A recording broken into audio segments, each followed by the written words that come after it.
Hello everybody, and welcome back to my channel.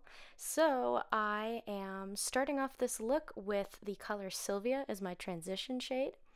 Now this is, as I'm sure you've gathered from the title, this is the first look and my first try with the Kat Von D 10th anniversary palette, which is absolutely gorgeous, by the way.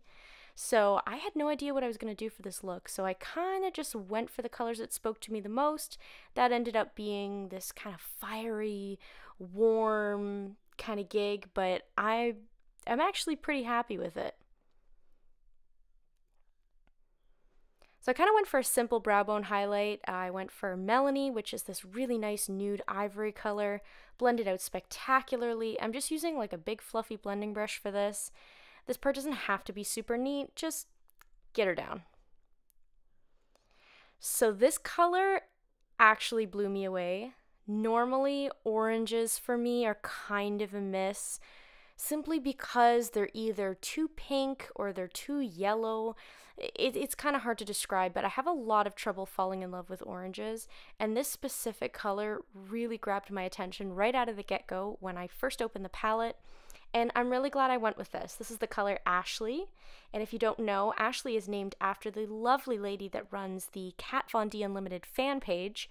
I have been following that fan page for a very long time. And I'm very, very happy that Kat has acknowledged her and she gets to be a part of this awesome palette. It's amazing. I'm really, really, really happy for her. So again, I'm just blowing this out in the crease. Really picking up very minimal product because it's so pigmented. I really feel like this specific formula does a lot of the blending work for you. You just have to really lightly drag it across. I do a combination of swirling motions and the good old-fashioned windshield wiper motions. I find this seemed to diffuse the product the most efficiently. All right, so Malice. I love this color. I love reds. This is the thing. I love reds so much. Red is actually my favorite color. See, there you go. Holy shit. Wow. And so, of course, I was drawn to the red in this palette. Not only am I drawn to reds just in general, but I'm drawn to Kat Von D's reds specifically because they contain no carmine. And carmine, as some of you already know, that's what gives eyeshadows that really deep red color. It's from crushed beetle shells. Now, if you're not into smearing that kind of shit on your eyes, Kat Von D has some really, really amazing red colors. And what I really like about her reds is they don't blend out pink and they don't blend out brown. They stay really, really true to the color in the pan. And that's something that I've always been super impressed with from day one with her red eyeshadows. But this eyeshadow specifically, named after the lovely Malice, she's a great person. This eyeshadow did not disappoint me. So I'm just kind of just taking that into the outer crease there. I'm using my Furless Pro 7E brush.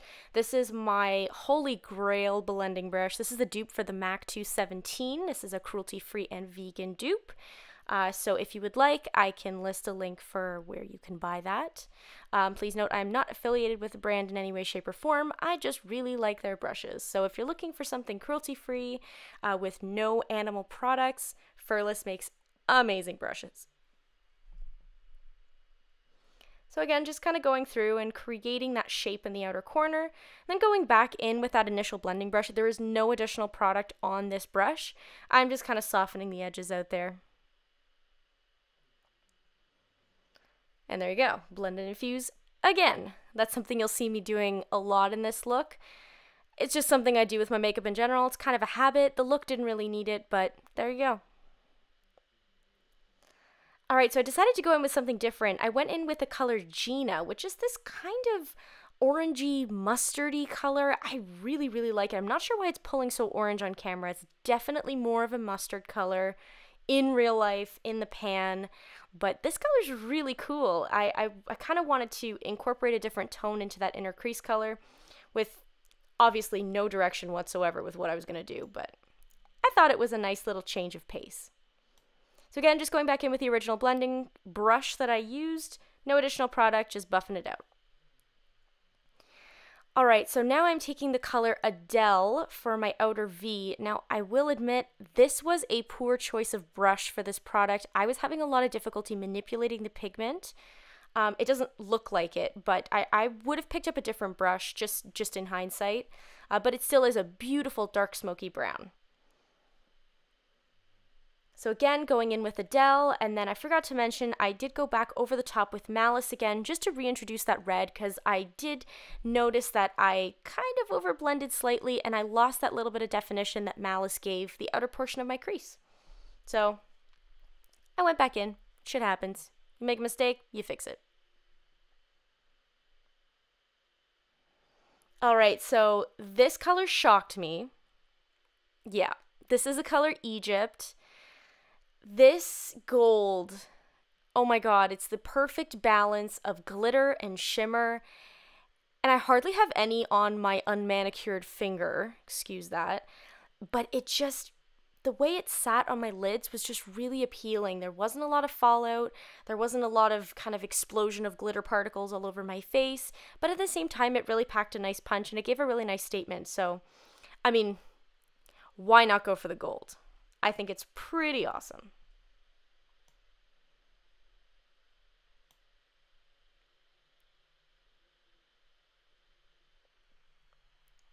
Alrighty, so I'm just taking my furless brush and with no additional product, I kind of want to blend that little threshold there between Adele and Egypt.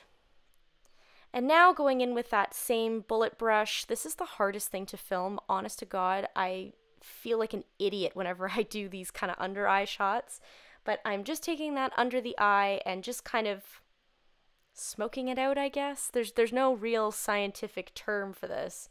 I'm just taking some product and I'm just smearing it on my lower lash line. This part doesn't have to be particularly neat. Alright, so now I'm reintroducing some red to connect with that upper crease. I'm going back in with Malice. And I'm just going to be buffing out that darker color with Malice. Just again, like I said, to try and connect that top crease work with the bottom lower lash line work. I find this helps the look stay a little bit more cohesive, and it's kind of a neat trick that I've picked up. So now I'm blending and diffusing the whole thing out, I know, more blending, with the color Ashley, which was the original crease color we went in with. And again, this really just serves the purpose of cohesion more than anything. It doesn't really do a lot, but... Alright, so now I'm just going to be going into my under eye. I'm going to be using my Tarte Shape Tape Concealer in the color Fair Beige. As you can see, there is no triangle abuse happening right now. Just enough product that I'm not going to look like a frosted cupcake.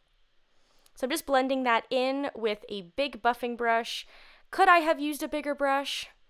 Probably not, but hey, it works. Alright, so I did my basket case liner, my waterline off camera because it's not sexy. So now I'm going in with my mascara, nothing new. Y'all know how to apply mascara, and we're going to speed through this now. By the way, I'm using my Too Faced Better Than Sex mascara. It's not better than sex, but it's really good.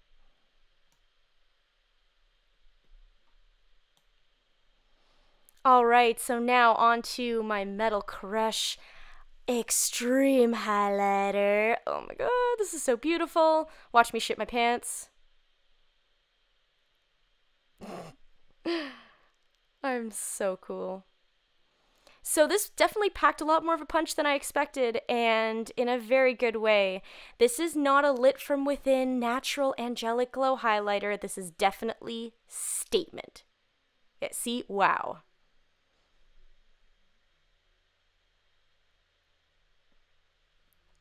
Alright, so I'm just going to be doing a rough contour bronze with my Kat Von D Shade and Light contour palette. As usual, I'm using the color Sombre, which is the lightest color in the contour palette. And I'm going to be using my Royal & Langnickel. This is just a big synthetic kind of powder bronzer brush thing. I don't know, I really like it. It diffuses the product nicely.